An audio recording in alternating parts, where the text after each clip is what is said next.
తెలుగు రాష్ట్రాల్లో చలి తీవ్రత మరింత పెరిగిపోయింది. శీతల గాలుల ధాటికి ప్రజలు గజగజ వణికిపోతున్నారు. ఉదయం రాత్రి సమయంలో ఉష్ణోగ్రతలు ఒక్కసారిగా పడిపోతున్నాయి.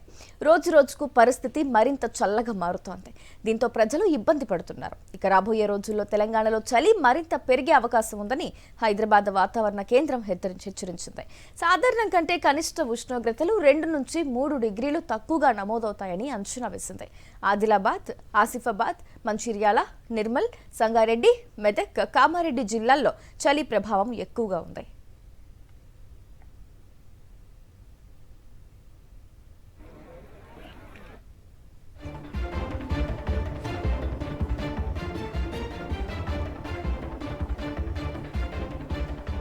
మరోవైపు ఏపీలోనూ చలి తీవ్రత ఎక్కువగా ఉంది. అల్లూరి సీతారామరాజు జిల్లాలోని ఏజెన్సీ ప్రాంతాల్లో రోజురోజుకు ఉష్ణోగ్రతలు పడిపోతున్నాయి.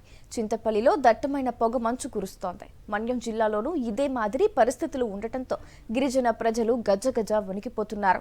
మొన్నటి వరకు కూడా దిత్వా తుపాను తాకిడి ప్రభావంతో కొన్ని చోట్ల వర్షాలు పడ్డాయి.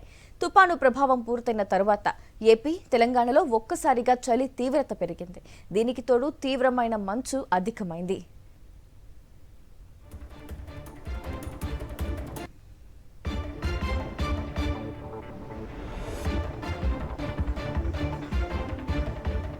సాయంత్రం 7 గంటల నుంచే శీతల గాలుల ప్రభావం ప్రారంభమై అర్ధరాత్రి వరకు తీవ్రమవుతోంది. ఇక తెల్లవారుజామున ఇళ్ల నుంచి బయటకు రాలేని పరిస్థితి నెలకొంది. గ్రామాల్లో అక్కడక్కడ ప్రజలు చలిమంటలు వేసుకుని సేదతీరుతున్నారు. వృద్ధులు, చిన్నారుల విషయంలో అప్రమత్తంగా ఉండాలని అధికారులు సూచిస్తున్నారు.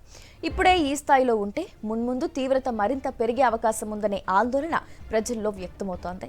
చలికి తోడు దట్టంగా పొగమంచు అలుముకుంటుండటంతో వాహనదారులు అవస్థలు పడుతున్నారు. కొన్ని ప్రాంతాల్లో ఉదయం 10 గంటల వరకు కూడా మంచు దుప్పటి కమ్ముకునే ఉంటుంది.